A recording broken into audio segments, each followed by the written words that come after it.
America, one of the wealthiest countries in the world. But the question is, how did it accumulate its wealth?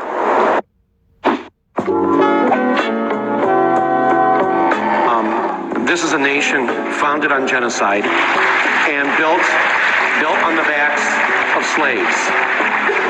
All right. So we started with a racial problem. We tried to actually eliminate one entire race, and then we used another race to build this country actually quite quickly as a new country into a world power. This country never would have had the wealth that it had it not had slavery for a couple of hundred years. But I say to white people, look, you didn't do it. They say, yeah, that's right. We didn't have nothing to do with slavery. Yeah.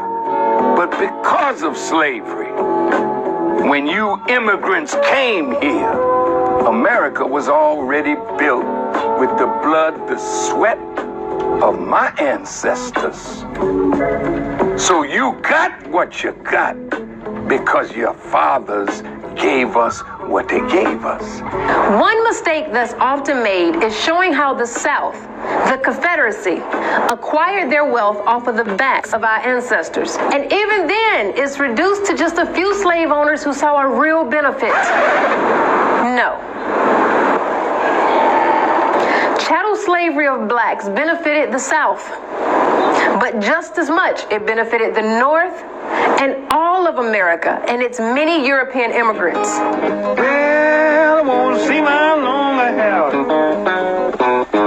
America's economic structure was propelled by its dominant export, sold throughout the world, cotton. This one crop provided over half of all U.S. exports earnings. And by 1840, 60% of the world's cotton was grown, picked, and labored over for free by our ancestors. These plantation owners were raking in money, accumulating great wealth, and never having to pay one dime to their laborers. But the North was just as involved. The North developed a variety of businesses that provided services to the slave South, like textile factories, insurance companies, shippers, and cotton brokers.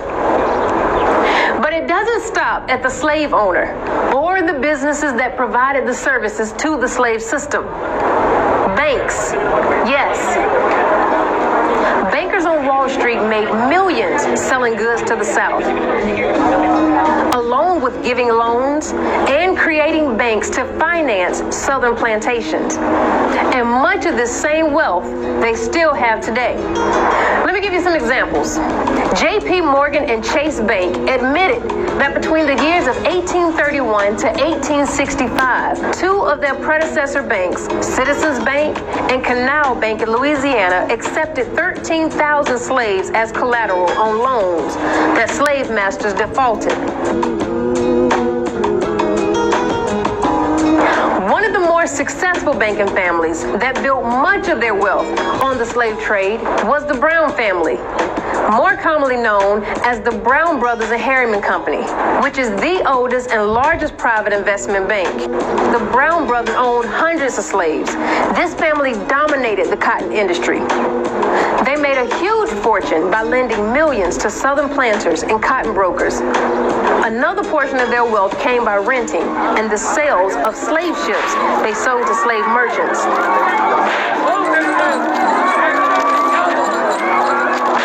They served as one of the most important sources of capital in foreign exchange in the U.S. economy. Wachovia Bank, recently acquired by Wells Fargo, also profited heavily off of this cruel system. Mayer Rothschild, a German banker and the founder of the Rothschilds banking dynasty, which is believed to have become the wealthiest family in human history, made enormous gains by using our ancestors as collateral. The insurance industry also saw great benefits from slavery. Companies like AIG, Aetna, New York Life were the forerunners in this industry. But see, it's also very important to note that these same plantation owners and business owners would donate large sums of this wealth in order to train their children and the next generation on containing the wealth. For example, Harvard was built due to large amounts of money given by Isaac Royal, a plantation owner in the Caribbean islands of Antigua, who made a massive fortune off of his many sugar plantations. Yale was able to build its famous library and establish its prestigious scholarship program. Princeton. By the mid-1700s, many of its students were sons of plantation owners. Brown University, named after the famous slave owner banker, the Brown brothers. A large portion of this campus was built with slave labor. And these are just a few of the many institutions that was built with slave money. See, these men would be looked at as great businessmen, philanthropists. But in actuality, they were securing the wealth of their future by training and educating the next generation that would take over their plantations and their businesses, and even become government officials, responsible for creating laws, regulations, and policies that would keep blacks fighting for human rights and access to this stolen wealth for decades. For decades after slavery, blacks have fought against unequal education, which is a sure way of ensuring wealth disparities. We fought grandfather clauses to prevent us from affecting government in ways that could transfer wealth. Land grants, free land issued from the government that blacks were restricted from. The black codes, housing restrictions, redlining and FDA guarantee loans, predatory bank lending, convict leasing, which utilized black labor but does not transfer the wealth. I wish that I could say that this wealth disparity in America was isolated only in America, but it's not. All the wealth that was generated that helped to make Britain great, so-called, the British Empire, all of this came from enslavement and colonialism and ill-gotten gains. And it links to this modern discussion around inequality and the huge gap between the nations, not only in terms of Britain and Europe, but also the rest of the world, and in particular, Africa and the Caribbean. The truth is, this is the same scenario across every colonized land. Today, as a people, we fight for the Confederate flags to come down.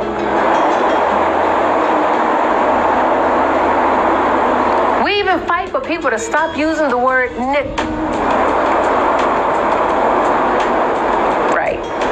other forms of bigotry to not be used. But we've been duped into believing that it's absolutely foolish to continue to fight for reparations.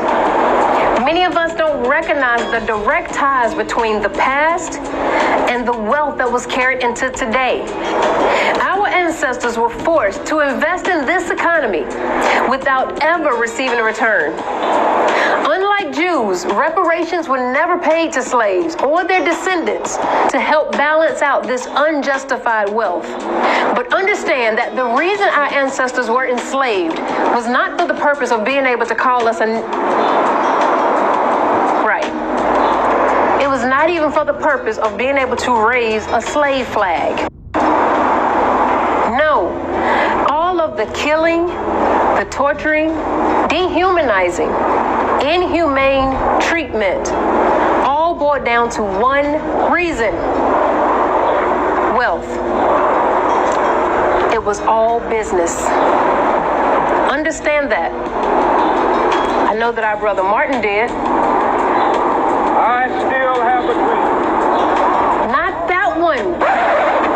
At the very same time that America refused to give the Negro any land, through an act of Congress, our government was giving away millions of acres of land in the West and the Midwest, which meant that it was willing to undergird its white peasants from Europe with an economic floor. But not only did they give the land, they built land grant colleges with government money to teach them how to farm.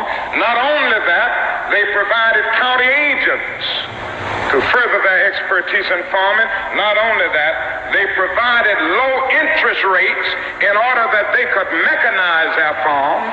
Not only that, today many of these people are receiving millions of dollars in federal subsidies not to farm, and they are the very people telling the black man that he ought to lift himself by his own bootstraps.